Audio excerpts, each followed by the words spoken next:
Hello everyone, welcome back to Devradi Pathshala. So guys, आज हम लोग डिस्कस करेंगे how to deal with part C questions in CSIR NET exam. ठीक है। मुझे एक स्टूडेंट ने रिक्वेस्ट करी कि मैम पार्ट सी के क्वेश्चंस आप करवाएं, तो मैंने सोचा कि सबसे पहले मैं आप लोगों को बता दूं कि आप लोग कैसे जो है उन क्वेश्चन से डील करें। ठीक है।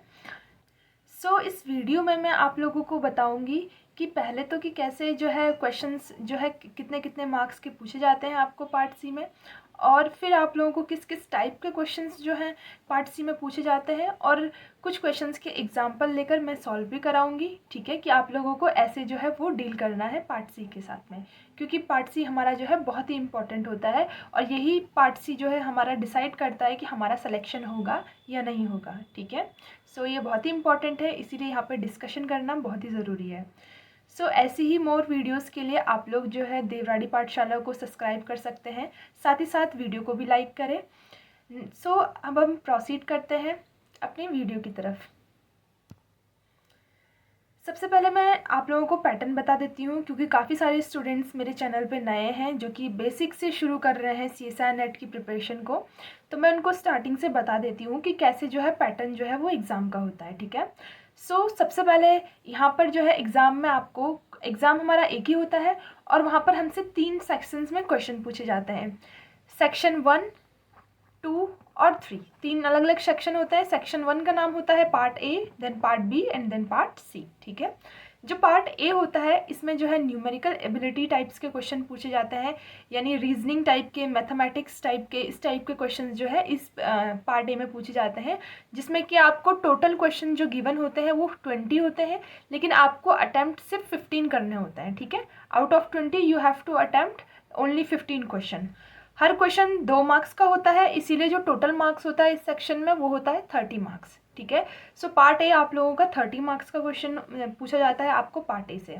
अगर नेगेटिव मार्किंग हो यहाँ पर, क्योंकि हर एक क्वेश्चन 2 मार्क का है, तो यहाँ पर नेगेटिव मार्किंग 0.5 की होती है, यानी इन पे जो नेगेटिव मार्किंग होती है इस एग्ज़ाम में वो 1/4 की होती है। ठीक है।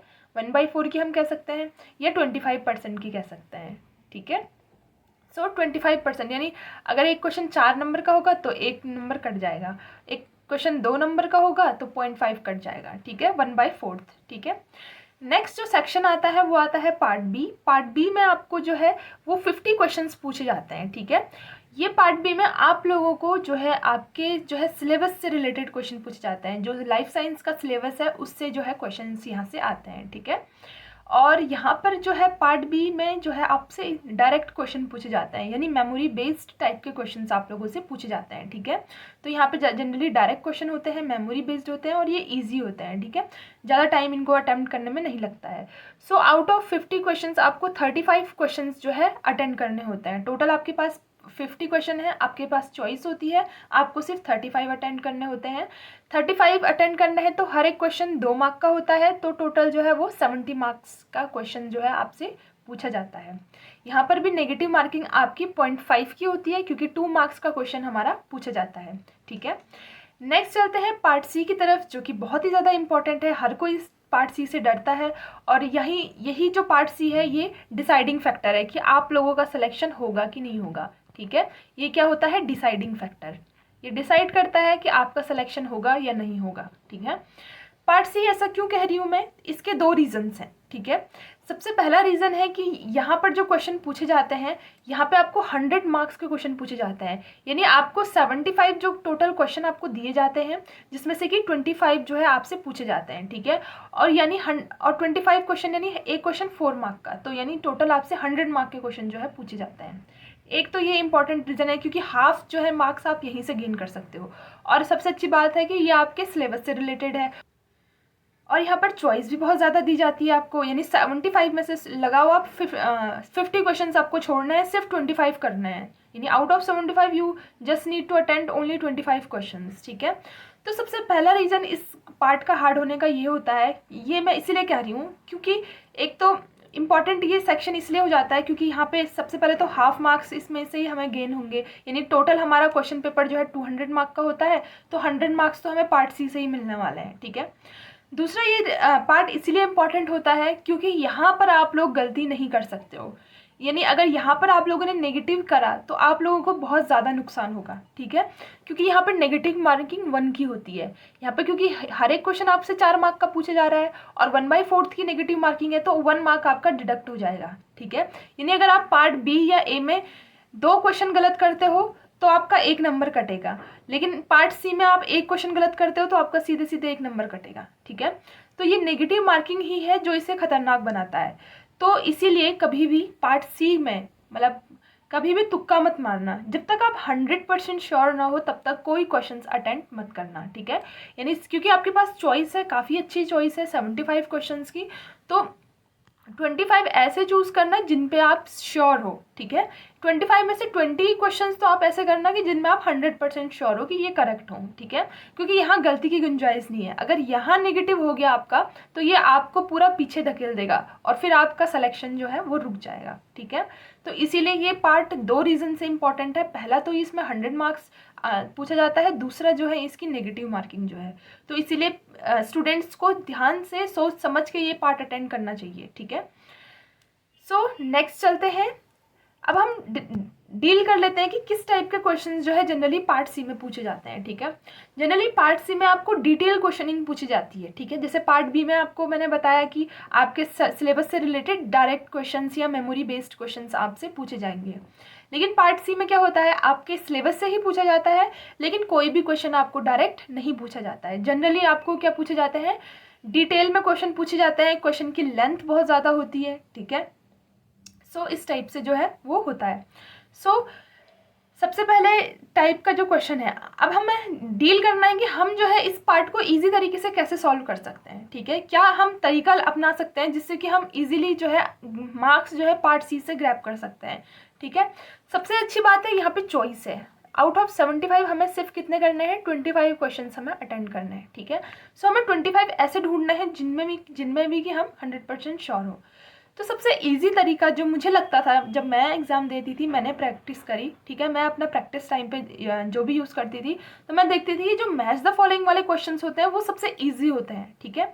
अगर आपने पढ़ा है, अगर वो मैच द फॉलोइंग आपके पढ़े में से आया हुआ है, यानी कि आपने कोई टॉपिक पढ़ा, फॉर एग्जांपल आपने एंजाइम्स पढ़ा, ठीक है, और एंजाइम से आपको जो है मैच द फॉलोइंग आ रखा है, ठीक है, लेकिन आपको 4 ऑप्शन दे रखे हैं, आपको उसमें से सिर्फ एक ही ऑप्शन आता है या 2 ही ऑप्शन आता है, बाकी नहीं आता है, लेकिन आपको 1 और 2 ऑप्शन आने के बावजूद भी आप लोग जो है वो आंसर तक पहुंच सकते हो ईजिली, ठीक है।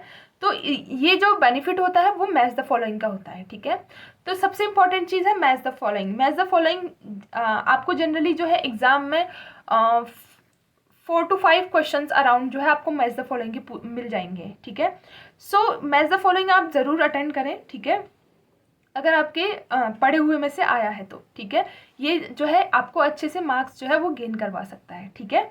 दूसरा टाइप का है जैसे कि डायरेक्ट क्वेश्चन है, ठीक है, जैसे पार्ट बी में क्वेश्चन पूछे जाते हैं आपको मेमोरी बेस्ड, यहाँ पर भी वो लोग कुछ क्वेश्चन जो है डाल देते हैं मेमोरी बेस्ड, 4 से 5 अराउंड जो है वो डाल देते हैं मेमोरी बेस्ड क्वेश्चन, ठीक है, जो कि आप लोग जो है वो कर सकते हो, ठीक है। ईजी होते हैं मेमोरी बेस्ड क्वेश्चन, अगर आपको याद है तो करो, नहीं है तो छोड़ दो, ठीक है। यही 2 चीज़ हो सकती है, यहाँ पे नेगेटिव की गुंजाइश नहीं करनी है। ऐसा नहीं कि नहीं आता है फिर भी हम अटेंड कर रहे हैं, बिल्कुल भी नहीं, ऐसा बिल्कुल भी नहीं करना है। मैं ये नहीं कह रही हूँ कि आपको पार्ट ए और पार्ट बी में तुक्का मारना है, नहीं, पार्ट ए पार्ट बी में आपको तुक्का नहीं मारना है, लेकिन अगर आपको पार्ट ए पार्ट बी में कई बार होता है कि हम 90% श्योर हैं या हम 2 ऑप्शन में कन्फ्यूजन है, तब हम जाके वहाँ पे तुक्का मार सकते हैं, लेकिन वो केस सिर्फ पार्ट बी और पार्ट ए का होना चाहिए, यहाँ का नहीं होना चाहिए, ठीक है। यहाँ पे आपको क्योंकि बहुत ज़्यादा लॉस हो जाता है, ठीक है। नेक्स्ट चलते हैं स्टेटमेंट टाइप क्वेश्चन। मैक्सिमम जो आपसे क्वेश्चन पूछे जाते हैं ना वो स्टेटमेंट टाइप के क्वेश्चन पूछे जाते हैं, जो मुझे अभी तक लगा पार्ट सी में, ठीक है। मैक्सिमम ज़्यादातर जो है स्टेटमेंट टाइप के क्वेश्चन पूछे जाते हैं। इनका जो रेंज होता है वो मीडियम होता है, ये ईजी भी पूछे जा सकते हैं और टफ भी पूछे जा सकते हैं, ठीक है। जैसे स्टेटमेंट आपको दे दी, 4 स्टेटमेंट्स आपको दे दी, ठीक है, लेकिन कई बार वो फिर कॉम्बिनेशन में बोलते हैं कि ये वाला स्टेटमेंट ट्रू है या ये वाला स्टेटमेंट ट्रू है, ठीक है। तो ये भी जो है आसान हो सकते हैं, ठीक है, जैसे मैच द फॉलोइंग है वैसे आसान भी हो सकते हैं और काफ़ी हार्ड भी हो सकते हैं, ठीक है। तो ये जो है सबसे ज़्यादा जो है आपको एग्जाम में पूछा जाता है। नेक्स्ट है न्यूमेरिकल टाइप। न्यूमेरिकल टाइप के क्वेश्चंस जो है आजकल ये रिसेंट एग्जाम में तो नहीं पूछा गया था, शायद एक आध पूछा गया होगा, लेकिन ये थोड़ा कम ही पूछे जाता है न्यूमेरिकल टाइप क्वेश्चन, जहाँ पे कि आपको क्वेश्चंस को सॉल्व करके निकालना हो, ठीक है। सो ये भी क्वेश्चन ज़्यादा करने की ज़रूरत नहीं है अगर आपको नहीं आता है तो। नेक्स्ट जो इंपॉर्टेंट है फिफ्थ, एक्सपेरिमेंटल बेस्ड। ये सबसे ज़्यादा डेंजरस क्वेश्चन है। इन क्वेश्चंस को आप सोच समझ के ही हाथ लगाना, ठीक है। अगर आप 100% श्योर हो तभी आप लोग वो एक्सपेरिमेंट बेस्ड क्वेश्चन करना, ठीक है। जो एक्सपेरिमेंट बेस्ड क्वेश्चंस होते हैं वो एक्चुअली ऐसे बने होते हैं कि जैसे कि हमने क्वेश्चन में आपको दे दिया कि किसी कोई साइंटिस्ट था, उसने ये एक्सपेरिमेंट करा, इस पे एक्सपेरिमेंट करा, उसका ये रिजल्ट आया, ठीक है। सो इस टाइप से आपको क्वेश्चन पूछा जा सकता है, तो इनसे थोड़ा बच के रहिए। हाँ, अगर डेवलपमेंट बायोलॉजी से अगर आपसे क्वेश्चन पूछे जा सकते हैं, डेवलपमेंट बायोलॉजी से अगर आपको एक्सपेरिमेंट बेस्ड क्वेश्चन पूछे जाते हैं तो वो जनरली जैसे गिलबर्ट से पूछे जाएंगे, जो डेवलपमेंट बायोलॉजी में जो एक्सपेरिमेंट किए हुए होंगे, जो आपने पढ़े होंगे, वहाँ से पूछे जाएंगे। तो वो तो आप लोग कर सकते हो, आपने पढ़ा है। लेकिन जो अदर जो यूनिट्स हैं उनसे अगर आप लोगों से एक्सपेरिमेंटल बेस्ड क्वेश्चन पूछे गए और आपको डाउट होता है तो बिल्कुल भी इनको अटेम्प्ट मत करना, ठीक है, एक्सपेरिमेंटल बेस्ड क्वेश्चन। क्योंकि हमें नहीं मालूम किसी की रिसर्च में क्या है, किसकी रिसर्च में क्या रिजल्ट आया। ज़रूरी नहीं पॉजिटिव रिजल्ट आए, ठीक है, रिजल्ट नेगेटिव भी हो सकते हैं, ठीक है। तो एक्सपेरिमेंटल बेस्ड क्वेश्चंस को ज़रा ध्यान से करना, या आप लोग इसको जितना अवॉइड कर सकते हो उतना सही है, ठीक है। सो सबसे इम्पॉर्टेंट चीज़ जो मेरे को लगी पार्ट सी में वो ये है कि आपको जो है सबसे पहले ऐसे क्वेश्चंस करने हैं अटेंड जो कि आपको 100% श्योर हो। जैसे आप लोग पार्ट सी जो है पेपर खोलते हो, जैसे एग्ज़ाम के टाइम पे एग्ज़ाम देते हो, या आजकल आप लोग घर पे भी प्रैक्टिस कर रहे होंगे, आई एम श्योर। क्योंकि जिन भी बच्चों को निकालना है एग्ज़ाम वो पहले घर पे ही प्रैक्टिस करेगा, ठीक है। 3 घंटे दे दो अपने आप को और क्वेश्चन सॉल्व करो 2011 के, 12 के, 13 के प्रीवियस ईयर। इट्स बेटर कि आप लोग प्रीवियस ईयर करो। कई बच्चे मेरे से पूछते हैं कि मैम हम लोग टेस्ट सीरीज़ ज्वाइन करना चाहते हैं, टेस्ट सीरीज़ हमें ज्वाइन करनी है। मैं बोलती हूँ कि तुम पहले प्रीवियस ईयर क्वेश्चंस तो करो, टेस्ट सीरीज़ तो छोड़ो। टेस्ट सीरीज़ क्या है, सिर्फ एज अ प्रैक्टिस लो उसको, ठीक है। टेस्ट सीरीज़ पे ज़्यादा ध्यान मत दो, पहले अपने प्रीवियस ईयर क्वेश्चंस जितने आप लोग बना सकते हो, जितने ईयर्स के उतने बनाओ, ठीक है। उनकी प्रैक्टिस करो, 3 घंटे बैठो, प्रीवियस ईयर क्वेश्चंस लगाओ, ठीक है। उससे आपको एक तो आइडिया हो जाता है कि एग्जाम में किस टाइप से क्वेश्चन पूछे जाते हैं, एग्जाम का लेवल पता चल जाता है, ठीक है। तो ये चीज़ें ज़्यादा बेटर होती है, ठीक है।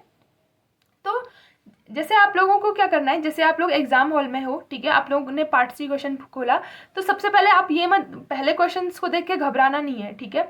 तो पहला क्वेश्चन हो सकता है आपको बहुत ही हार्ड पूछ दिया जाए, ठीक है। तो सबसे पहले होनी चाहिए स्कैनिंग क्वेश्चंस की। हाँ, अगर आपने ये टॉपिक पढ़ा है, उससे क्वेश्चन आया है तो उसको थोड़ा देख लो, और आपको डाउट है कि मैं 80% इसको सॉल्व कर सकता हूँ या 50%, तो रिव्यू के लिए डाल दो। मतलब रिव्यू का ऑप्शन होता है, आजकल तो CBT मोड है तो रिव्यू का ऑप्शन होता है, वहाँ पे डाल दो कि तुम जो है वो क्वेश्चन जो है दोबारा देखने आ जाओ। या कोई ऐसे टॉपिक से क्वेश्चन पूछ दिया जो आपको पता ही नहीं है तो उसको तो छोड़ ही दो। तो ऐसे ऐसे करके क्या करना है, स्कैन करना है। जिस क्वेश्चन को देख के आपको लग रहा है ये तो 100% हो जाएगा, उसको उसी टाइम जो है वो सॉल्व करके आंसर टिक कर दो, ठीक है। तो इस तरीके से आप जो है 75 क्वेश्चन को स्कैन कर सकते हो, ठीक है।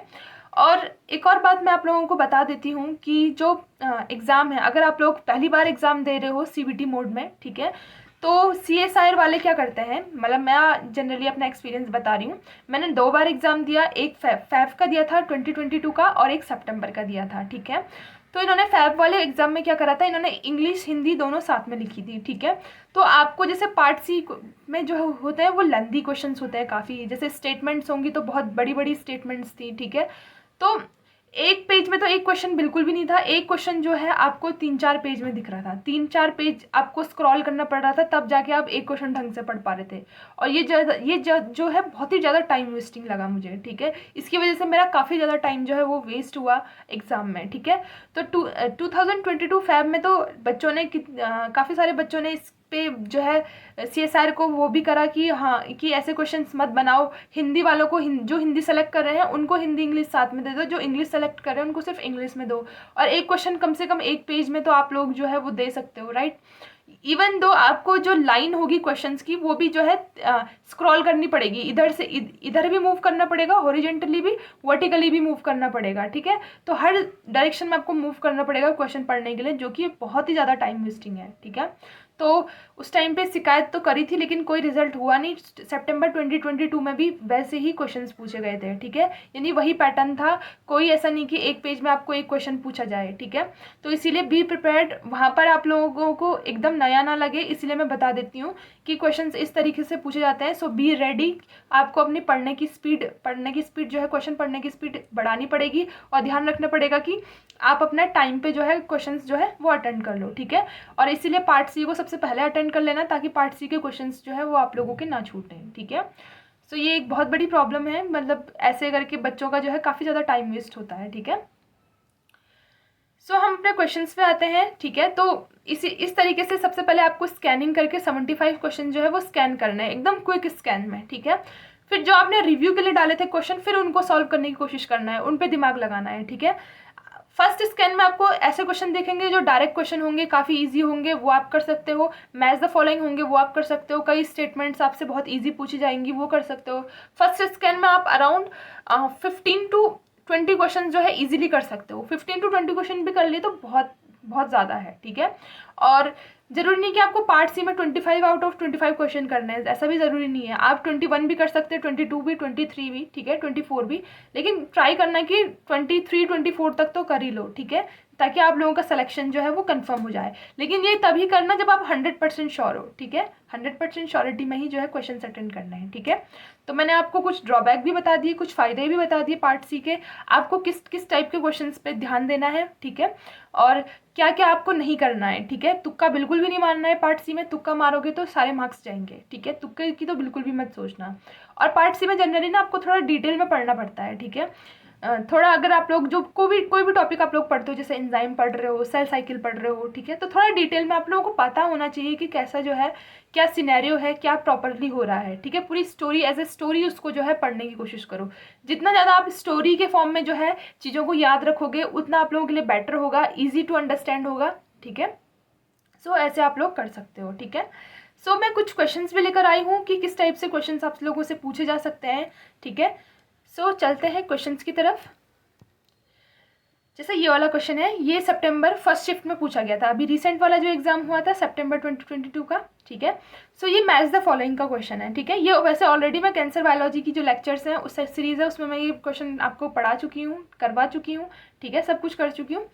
सो जैसे ये मैच द फॉलोइंग क्वेश्चन है, यहाँ पर आपको पता है कि जो है a tumour that has been arisen from endothermal tissue, ठीक है। अब आपको पता है कि एंडोथर्मल टिश्यू से ट्यूमर अराइज होता है तो उसका नाम क्या बोलते हैं हम, ठीक है। तो उसका नाम हम कार्सिनोमा बोलते हैं, ये आपको पता है, ठीक है।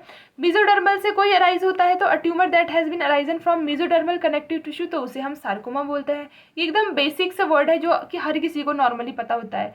अगर आपने ये दो ऑप्शन टिक कर लिए, माना ए का आपने सेकंड करा और डी का आपने क्या करा, थर्ड करा, तो सिर्फ ए का सेकंड आपको सिर्फ एक ऑप्शन में दिख रहा है। अगर आपको पहला ऑप्शन भी पता है तो भी आप आंसर तक पहुंच सकते हो, ए का सेकंड बाकी किसी ऑप्शन में नहीं है, ठीक है। तो इस तरीके से आप ये क्वेश्चंस डील कर सकते हो, काफ़ी इजी है। अगर आपको बाकी के बारे में कुछ भी नहीं पता तो भी आप आंसर तक पहुंच सकते हो विद 100% कन्फर्मेशन। यहाँ पे 100% आपको मार्क्स मिल जाएंगे, ठीक है, क्योंकि और चॉइस है ही नहीं, ठीक है, एक ही चॉइस है। तो ये चीज़ें जो है आप लोगों को ध्यान रखनी है, ऐसे करके आप लोग इजीली जो है क्वेश्चन सॉल्व कर सकते हो। ये क्वेश्चन मैं ऑलरेडी करवा चुकी हूँ, इसलिए मैं यहाँ पे एक्सप्लेन नहीं कर रही हूँ, जस्ट मैं आप लोगों को मतलब बता रही हूँ, ठीक है। अगर आप लोगों को ये क्वेश्चन देखना है तो कैंसर बायोलॉजी के प्रीवियस ईयर क्वेश्चन देख लो, मैंने वीडियो बना रखी है, आप उसमें से देख सकते हो। नेक्स्ट चलते हैं। नेक्स्ट किस टाइप की क्वेश्चन पूछा जाता है, जैसे ये सेल साइकिल का क्वेश्चन है, ठीक है। अब ये मैच द फॉलोइंग है, माना आपको किसी के बारे में कुछ नहीं पता, माना आपको सिर्फ एक के बारे में पता है, CDK1। CDK1 तो सबने सुना होगा। CDK1 क्या करता है, माइटोटिक में एंट्री करवाता है, ठीक है। माइटोटिक फेज में जब एंट्री होती है तो CDK1 वर्क करता है। और CDK2 भी आई थिंक सबको पता होगा कि S फेज की एंट्री के लिए होता है, ठीक है। जब G1 फेज से S फेज में सेल जाती है तो CDK2 वर्क करता है, जब G2 फेज से M फेज में जाती है तो CDK1 का वर्क करता है, ठीक है। अगर आपको CDK1 का भी वो पता है, CDK1 का जो है वो 3 है, तो भी आप जो है आंसर तक पहुंच सकते हो, क्योंकि ए का 3 सिर्फ एक ऑप्शन में है, ठीक है। तो देखो कितने इजी क्वेश्चन जो है आपको पूछे जा सकते हैं पार्ट सी में, तो इसलिए पार्ट सी से आपको डरना नहीं है, बिल्कुल भी नहीं डरना, ठीक है। लेकिन ये पता होना चाहिए, स्मार्टली आपको काम करना है कि कैसे जो है हम मार्क्स निकाल सकते हैं, ठीक है। भले ही आपने कम यूनिट्स टारगेट करी हो, नहीं करी आपने 13 यूनिट्स टारगेट, और वैसे करनी भी नहीं चाहिए 13 यूनिट्स टारगेट, आपने करी हो 8 यूनिट टारगेट, 9, 10 चलेगा, सब चलेगा। लेकिन आपको पता होना चाहिए, जब तक आप अपनी प्लानिंग के साथ पार्ट सी को नहीं सॉल्व करोगे तब तक कोई फ़ायदा नहीं है, ठीक है। तो पार्ट सी बहुत ही इंपॉर्टेंट पार्ट है। फिर एक आपको पता है, माना आपको APC के बारे में नहीं पता, ठीक है, अरोरा बी काइनेज के बारे में नहीं पता, फिर भी आप लोग जो है वो आंसर तक पहुंच गए विद 100% श्योरिटी, ठीक है, क्योंकि ए का सेकंड ऑप्शन और कहीं पर है ही नहीं। ए का थर्ड ऑप्शन और कहीं पर है ही नहीं, ठीक है। ए का यहाँ पे सेकंड है, यहाँ पे फर्स्ट है, यहाँ पे फोर्थ है, थर्ड सिर्फ इसमें है, तो ये वाला ही आंसर हमारा क्या हो गया, राइट हो गया, ठीक है। ये क्वेश्चन भी मैं एक्सप्लेन कर चुकी हूँ आपको सेल साइकिल और सेल डिवीजन के प्रीवियस ईयर क्वेश्चंस में, आप चाहे तो वहाँ पे स्विच कर सकते हो, वहाँ पर मैंने डिटेल एक्सप्लेनेशन दिया हुआ है। नेक्स्ट चलते हैं, जैसे स्टेटमेंट टाइप क्वेश्चंस मैंने आप लोगों को बताई, जैसे इस तरीके के कुछ स्टेटमेंट टाइप क्वेश्चन होंगे, ठीक है। सो जब आप एग्जाम दोगे ना, एग्जाम हॉल में जब बैठे रहोगे, तो जो ये क्वेश्चन दिख रहा है आपको, अभी मैंने तो एक स्लाइड में लिया हुआ है ये क्वेश्चन, लेकिन वहाँ पर आपको ये कम से कम 3 से 4 पेज में दिखेगा, क्योंकि पहले ये इंग्लिश वर्जन होगा, फिर इसका यहाँ पर ही हिंदी वर्जन होगा, फिर हिंदी के बाद ये जो स्टेटमेंट्स हो, ये स्टेटमेंट का पहले हिंदी वर्जन होगा, फिर इंग्लिश वर्जन होगा, देन आपको ऑप्शंस दिखेंगे हिंदी इंग्लिश में, ठीक है। ऑप्शंस भी इवन जो है हिंदी इंग्लिश में आप लोगों को दिखेंगे, तो कम से कम 4 पेज में जो है ये क्वेश्चन पूछा जाएगा, तो 4 पेज को स्क्रॉल करने में आपको कितना ज़्यादा टाइम वेस्ट होने वाला है, ठीक है। सो बी प्रिपेयर्ड, इसके लिए आपको प्रिपेयर रहना है, ठीक है। सो डरना नहीं है, मैं पहले ही आपको मतलब जो भी प्रॉब्लम होंगी एग्जाम में उससे मैं आपको फील करा दे रही हूँ कि ये प्रॉब्लम आप जो है फेस कर सकते हो, ठीक है। जैसे ये क्वेश्चन पूछा गया था, ये स्टेटमेंट टाइप क्वेश्चन है, ठीक है। मोस्टली जो है सीएसआर में स्टेटमेंट टाइप के ही क्वेश्चंस पूछे जाते हैं, ठीक है। जैसे यहाँ पे पूछा गया है, in eukaryotic cells replication initiation from a replication origin occurs only once per cell cycle. S phase CDK play a vital role in the regulation of DNA replication, ठीक है। ये DNA replication से भी हम क्वेश्चन बोल सकते हैं, और ये सेल साइकिल से भी ये क्वेश्चन है, ठीक है। In budding yeast, a protein complex known as the origin replication recognition complex यानी ORC is associated with DNA replication origin during G1. However, origin fire only once at the beginning of the S phase.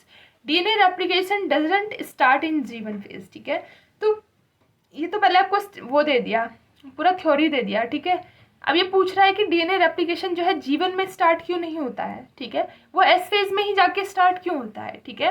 तो वैसे तो मैं आप लोगों को cell cycle cell division में इसका डिटेल लेक्चर भी पढ़ा चुकी हूँ, ठीक है, डिटेल में पढ़ा चुकी हूँ, इस टाइप के क्वेश्चन भी करा चुकी हूँ।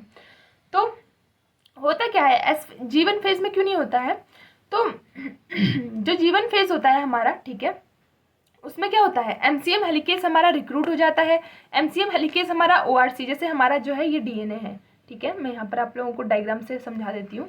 ये क्वेश्चन मैंने cell cycle cell division previous year question में होमवर्क क्वेश्चन दिया था, वहाँ पर मैंने आपको सॉल्व करके नहीं दिया था, इसलिए मैं यहाँ पे सॉल्व कर रही हूँ, ठीक है। जैसे ये डीएनए है हमारा, ठीक है, ये हमारा डीएनए है, ठीक है। यहाँ पर मानो ये ओराई है, यहाँ पे ओआरसी है, ठीक है, ओरिजिन रिकॉग्निशन कॉम्प्लेक्स, ठीक है, यानी यहाँ से जो है ओरिजिन जो है फायर होने वाला है, तो ओआरसी यहाँ पर जो है रिक्रूट होगा, ठीक है। ओआरसी ओरिजिन रिकॉग्निशन कॉम्प्लेक्स में क्या क्या रहता है, एमसीएम हेलिकेजेस हो गया, ठीक है, CDT1 हो गया, ये सब जो है ओआरसी को रिक्रूट करते हैं, यहाँ पर एमसीएम हेलिकेज को रिक्रूट करते हैं। हेलिकेज क्या करता है, जो तोड़ता है डीएनए को बीच से, ऐसे रेप्लिकेशन फॉर्क टाइप का बनाता है ना, ये वाला, ठीक है, इस टाइप से जो है फॉर्क जो है क्रिएट करता है हमारा क्या, हेलिकेजेस, ठीक है। तो होता क्या है, जो एमसीएम हेलिकेज होते हैं वो इनएक्टिव होते हैं जीवन फेज में, बिल्कुल सही बात है। एमसीएम हेलिकेज रिक्रूट तो हो जाते हैं, ठीक है, ओरिजिन पे रिक्रूट तो हो जाते हैं, लेकिन वो इनएक्टिव रहते हैं। वो एक्टिव कब होते हैं, जब वो एस फेज में जाते हैं, ठीक है। तो सबसे बड़ी बात है, ये स्टेटमेंट आपका ट्रू है, ठीक है, ये स्टेटमेंट है, ए स्टेटमेंट। आपको बताना है करेक्ट स्टेटमेंट, ठीक है। ये चीज़ों का जरूर ध्यान रखना है कि करेक्ट पूछा गया है या इनकरेक्ट पूछा गया है, ठीक है। यहाँ पर इनकरेक्ट भी पूछा जा सकता है, और आप लोग फिर करेक्ट कर दोगे तो आपका आंसर वैसे ही रॉन्ग हो जाएगा। एकदम ही ध्यान से जो है क्वेश्चन को करना है, ठीक है।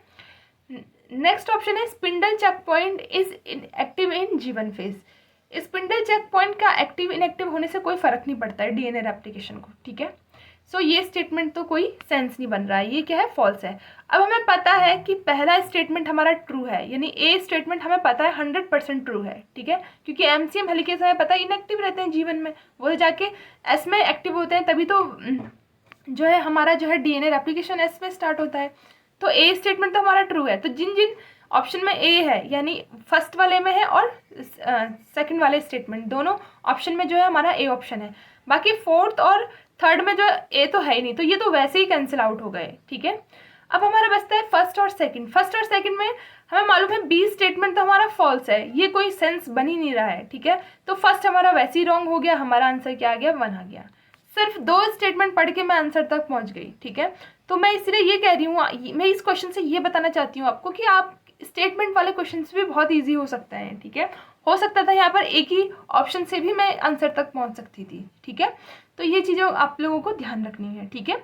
नेक्स्ट है DNA polymerase is not recruited इन जीवन, ठीक है, सही बात है। डीएनए पॉलीमरेज को जीवन में नहीं रिक्रूट किया जाता है, उसको किस फेज में किया जाता है, एस फेज में। तो ये वाला स्टेटमेंट भी क्या है हमारा, ट्रू है। तो ए और सी हमारा ट्रू हो गया। नेक्स्ट जो है स्टेटमेंट है D, ORC and initiation factor CDC6 and CDT1 do not recruit MCM helicase to the site of replication initiation in जीवन। नहीं, ये काम तो ये जीवन में ही करते हैं, ठीक है। CDT1 और CDC6 जो है ORC जब रिक्रूट करते हैं एमसीएम हेलिकेज को, ठीक है, तो वो जीवन फेज में ही करते हैं। रिक्रूटमेंट जो है वो एस फेज में नहीं होता है, वो तो जीवन में हो जाता है, बस एक्टिवेशन हमारा एस फेज में होता है, ठीक है। तो ये स्टेटमेंट वैसे ही क्या हो गया, फॉल्स हो गया, ठीक है। तो सिर्फ दो स्टेटमेंट में पढ़ के आप लोग आंसर तक पहुंच सकते हो, ठीक है। तो ये कुछ मतलब अच्छी चीज़ें हैं पार्ट सी की जो आप लोगों को लेनी चाहिए, जिससे कि आप लोग जो है इजीली जो है क्वेश्चन सॉल्व कर सको। एक और चीज़ है जो मैं आप लोगों को बताना चाहूँगी, आप लोगों के साथ डिस्कस करना चाहूँगी। कुछ क्वेश्चन आप लोगों से कॉमन सेंस वाले क्वेश्चन पूछ जाते हैं, कॉमन सेंस टाइप के, ठीक है। कॉमन सेंस मतलब ऐसे क्वेश्चंस की जैसे हम लोगों ने बचपन से कई सारी चीज़ें पढ़ी होती हैं। जरूरी नहीं कि हम वो मतलब ये CSI की प्रिपरेशन कर रहे हैं तब हम वो पढ़ रहे हैं, ठीक है। एकदम बचपन वाली जो कहानियाँ होती हैं, तो वैसे टाइप के क्वेश्चंस भी पूछे जाते हैं। मतलब हमें सिर्फ कॉमन सेंस लगाना होता है कि अरे ये तो होगा ही नहीं, यही आंसर जो है इसका हो सकता है और तो कोई होगा ही नहीं। मैं वैसे टाइप का क्वेश्चन लाई नहीं हूँ यहाँ पर, ठीक है। सो इस टाइप के क्वेश्चन भी, और इस टाइप के क्वेश्चन आपको कम से कम 4 से 5 क्वेश्चन पूछे जा सकते हैं, ठीक है। तो ये चीज़ें आप लोग ध्यान रखना, ये भी अच्छी बात है पार्ट सी की, इससे भी आप जो है पार्ट सी को क्रैक कर सकते हो, ठीक है। Just to do common sense वाले क्वेश्चन, एकदम बेसिक इन्फॉर्मेशन होगी जो आपने 11th 12th में पढ़ी होगी, ठीक है। बहुत ही बेसिक इन्फॉर्मेशन होगी, इस इन्फॉर्मेशन को लेकर आपसे क्वेश्चन पूछ लिया जाएगा, ठीक है। तो ऐसा भी होता है पार्ट सी में, कॉमन सेंस वाले क्वेश्चन भी होते हैं। कुछ ऐसे स्टेटमेंट क्वेश्चन होंगे जैसे स्टेटमेंट टाइप के क्वेश्चन है, तो कुछ स्टेटमेंट ऐसा होगा कि जैसे ए स्टेटमेंट किसी के फेवर में बोल रहा है और बी स्टेटमेंट उसी के अगेंस्ट बोल रहा है। तो हमें पता है ए और बी तो साथ में करेक्ट हो ही नहीं सकते हैं। जैसे अगर कम्बिनेशन बोल दिया जाए तो ए और बी साथ में करेक्ट हो ही नहीं सकते, क्योंकि कोई फेवर में बोल रहा है, कोई अगेंस्ट बोल रहा है। या तो फेवर में सही होगा या अगेंस्ट में सही होगा। तो इस टाइप के भी क्वेश्चन पूछे जाते हैं। अगर आप लोगों को थोड़ा भी आइडिया है तो भी आप जो है आंसर तक पहुँच सकते हो, और विथ 100% श्योरिटी, ठीक है। तो ये कुछ स्ट्रैटेजी है, ठीक है, डील करने के लिए पार्ट सी के साथ। आप लोग ऐसे डील कर सकते हो जैसे मैंने आप लोगों को बताया है, ठीक है। मैंने आपको दोनों पॉइंट्स बताए, नेगेटिव पॉइंट्स भी बताया, पॉजिटिव पॉइंट्स भी बताया। नेगेटिव पॉइंट क्या है, आप लोगों को तुक्का नहीं मारना है। अगर आप लोगों को क्वेश्चंस में थोड़ा भी डाउट है पार्ट सी में तो उसे अटेम्प्ट ना करें, ठीक है। थोड़ा भी डाउट होता है क्वेश्चन में, छोड़ दें उसको, क्योंकि आपके पास बहुत चॉइस है। 75 क्वेश्चन बहुत होते हैं, आपके पास बहुत चॉइस है। और हाँ, अगर फर्स्ट के आपको 10 क्वेश्चन भी नहीं आ रहे हैं, फर्स्ट के 20 क्वेश्चन भी नहीं आ रहे हैं, तब भी डिप्रेशन नहीं होना है।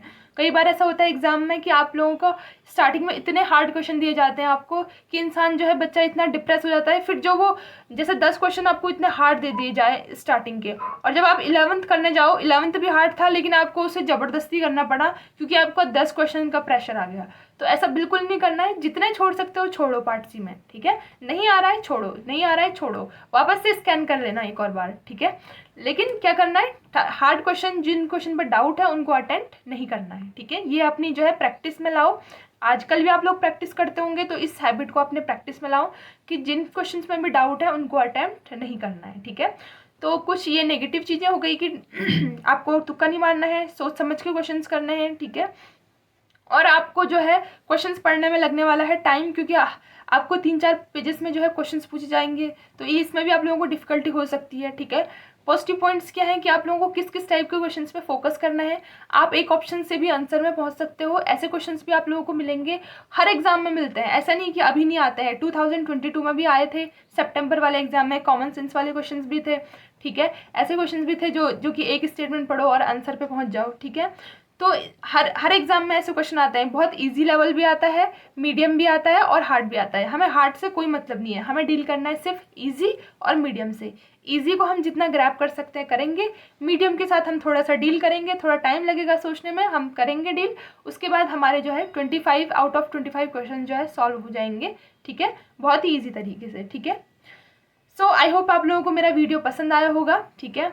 और अगर आप लोग चाहते हो कि मैं और भी किसी टॉपिक पे ऐसे वीडियो बनाऊं तो आप लोग मेरे कमेंट सेक्शन में बता सकते हो। साथ ही साथ मेरी ईमेल आईडी दी हुई है स्क्रीन पे, आप लोग इस पर भी ईमेल कर सकते हो। साथ साथ मेरा टेलीग्राम चैनल भी ज्वाइन कर सकते हो, यहाँ पर मेरा टेलीग्राम चैनल भी है, ठीक है। तो इसे भी ज्वाइन करना ना भूलें, इसमें मैं डेली अपडेट्स देती रहती हूँ। साथ ही साथ लिंक्स भेजती हूँ वेबसाइट के, जो भी इंपॉर्टेंट वेबसाइट फॉर्म्स वगैरह आते हैं उनके डायरेक्ट लिंक आप लोगों को इस टेलीग्राम चैनल पे मिल जाते हैं। साथ ही साथ टेलीग्राम चैनल में मैंने एक और डिस्कशन ग्रुप बनाया है जहाँ पे बच्चे अपनी क्वेरीज पूछते हैं मुझसे कि मैम आप नेक्स्ट वीडियो इसमें बना सकते हो, इसमें बना सकते हो, ठीक है। तो वो मुझे अपनी प्रॉब्लम्स बताते हैं, देन मैं सॉल्यूशन एज ए सॉल्यूशन उनके लिए वीडियो लेकर आती हूँ, ठीक है। सो आई होप आप लोगों को मेरा वीडियो पसंद आया होगा, और ऐसी वीडियोस के लिए देवराडी पाठशाला को सब्सक्राइब करना ना भूलें। साथ ही साथ अपने दोस्तों के साथ भी वीडियो को शेयर करें। So thank you so much guys, मिलते हैं नेक्स्ट वीडियो में। Take care, bye bye.